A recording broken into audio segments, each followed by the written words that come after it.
자, 지난 시간에 건강한 자유에 대해 가지고 여러분들과 이제 좀 잠깐 이야기를 이렇게 나눠봤고요. 오늘은 코로나 바이러스 감염증, 코비드19에 대해 가지고 여러분들과 간략하게 한번 이야기를 나눠보겠습니다. 2000 그죠? 이게 벌써 2년이 넘었잖아요. 우리나라에서 이렇게 지금 이제 막 이렇게 좀 유행이 되기 시작한 지가 꽤 이제 또 세월이 엄청 빠른 것 같습니다. 그 2020년 이제 이 초에 이제 우리 그 한의계에서 이제 표준 임상 진료 지침, 이 코로나 바이러스 감염증에 대한 그런 어떤 한의 진료 지침을 이렇게 이제 낸 적이 있거든요.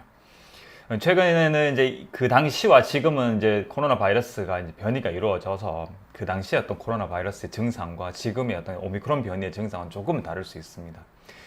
사실 이 코로나 바이러스는 뭐 모든 바이러스가 그렇습니다. 뭐 어떻게 보면 이제 증식이랑 전파 과정에서 새로운 변이가 자연스럽게 나타나는 거고요. 그래서 뭐 코로나 바이러스도 델타에 거쳐 오미크론, 또 이후에는 또 스텔스 오미크론이라 그래서 또 이 스텔스 오미크론이 또 이제 우세종이 될 것이다라고 이렇게 이제 또 뭐 보도가 나오기 시작을 하고 있거든요. 이게 어떻게 보면 진화의 일환이라 생각을 하시면 될 것 같고요.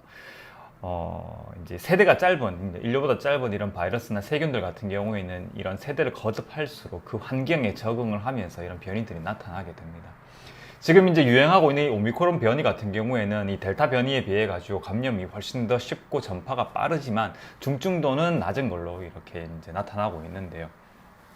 일단 공통적으로 이제 코로나19의 주요 증상으로는 발열, 오한, 기침, 뭐 호흡 곤란, 피로, 근육통, 뭐 두통, 미각 또는 후각의 상실 이런 부분들은 이제 특징적으로 나타나고 인후염이나 뭐 코막힘, 콧물, 메스꺼움, 두토, 설사 이런 소화기 증상들도 같이 동반이 될 수가 있습니다. 특히 이제 중증 위험이 높은 것으로 이거는 뭐 오미크론도 마찬가지고요, 오미크론 변이도 마찬가지고요. 중증 위험이 높은 것으로 보고되는 대상으로는 뭐 고령자, 심장 질환, 폐질환, 당뇨병 등의 어떤 중증 기저질환이 있으신 분들은 항상 유의를 하셔야 되는 거고요. 지금처럼 이제 오미크론 변이로 인해서 확진자분들이 이렇게 폭증하고 있는 이런 시기에는 이제 치료법으로서는 사실 이제 1차 의료기관인 뭐 이제 이런 이제 의원이나 아니면 하원, 그러니까 양방 의원이나 아니면 한의원 쪽으로 이제 이렇게 환자분들을 이제 이렇게 이제 관리를 맡기려고 하는 그런 어떤 이제 제도적인 변화가 이제 시도되고 있습니다.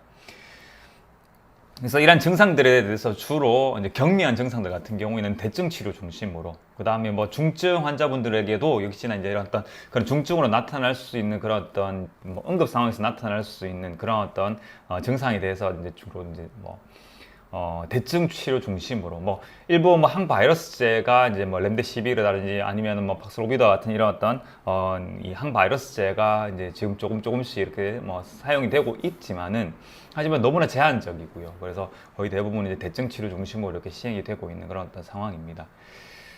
그래서 이런 상황에서 이제 한의학적으로도 이런 어떤 코로나 바이러스 감염증, 이 코비드19의 어떤 이제 치료에 대해 가지고 이제 많은 이제 좀 질문을 주셨어요. 또 많이 문의도 있으시고, 그 다음에 또 실제로 진료도 원하시고, 그래서 오늘 제가 이렇게 한번 시간을 할애해서 이렇게 한번 준비를 해봤습니다.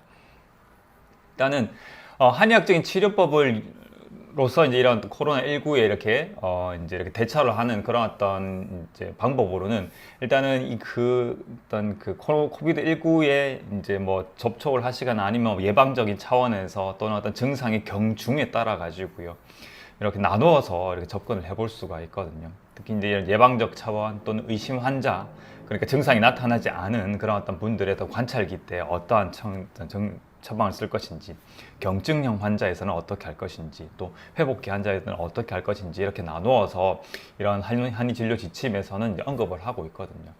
특히 이런 대증 치료 중심으로 이루어지는 코비드19 같은 이런 경증형 환자분들에게는 이제 이 한의학적으로는 주로 이제 이 인체의 생명 현상, 즉 바이러스에 우리가 이렇게 노출이 되었을 때 우리의 인체의 어떤 면역 반응이 어떻게 이제 대응을 하느냐, 그 생명 현상의 반응에 이제 중심을 두고 변증을 하기 때문에 상당히 접근 방법이 다양하고 치료법도 아주 다양하다고 보실 수가 있을 것 같습니다. 그래서 특히 이제 한약 중에서도 이런 건강보험 적용을 받는 이런 어떤 한의 건강보험 제재가 있거든요. 그래서 이런 한약 제재들 같은 경우에는 상당히 경제적이기도 하고요. 그 다음에 어떤 이미 각 제재 유효성과 안정성이 많이 확보된 상태입니다. 그래서 이 한의 진료 지침에서도 보험 제재 중심의 어떤 진료 지침을 제공을 해서 그래서 보험 제재를 우선적으로 활용을 해서 적극적으로 이런 신종 감염병이 유행을 할 때 적용해 볼 수 있도록 이렇게 소개를 하고 있거든요. 그래서 주로 뭐 연교패독산이나 보중익기탕, 그 다음에 뭐 불황금 전기산, 그 다음에 갈근 해기탕, 소쇼탕, 뭐 이런 같은 보험 제재들을 이렇게 진료 지침에서 활용을 하고 있습니다. 그리고 그와 동시에 이제 코비드19가 이제 중국에서 처음 이렇게 창궐이 되고 유행을 했을 때에 이 중국에서 이제 이렇게 사용을 했었던 그 청폐벼독탕이라고 하는 이런 어떤 이제 코로나19 증상을 이제 치료하는 그런 어떤 약물도 적극적으로 사용을 고려를 해야 된다고 얘기를 하고 있고, 이 청폐벼독탕에 대해 가지고도 일산 한의원에서는 네, 이제 지금은 이제 코로나19에 대해 가지고 이제 이렇게 대응하는 그런 어떤 약물로서 많이 이렇게 구비를 해놓고 있는 그런 어떤 상황이 있습니다. 그래서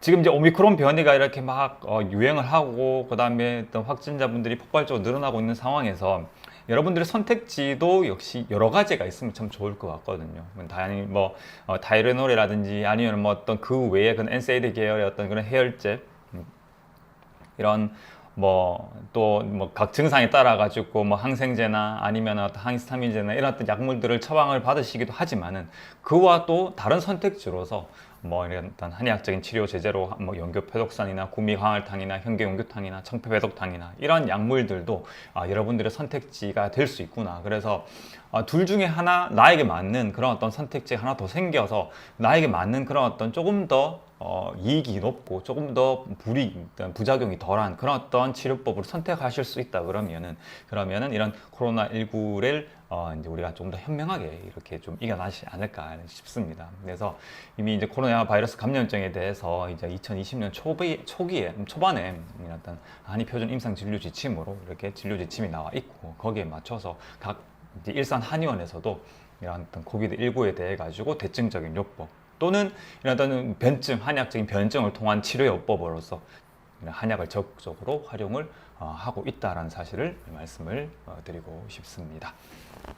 이렇게 오늘은 헬스 토픽을 통해 가지고요, 이런 어떤 코로나19에 대한 이런 어떤 이제 내용을 살짝 이렇게 말씀을 드려봤습니다.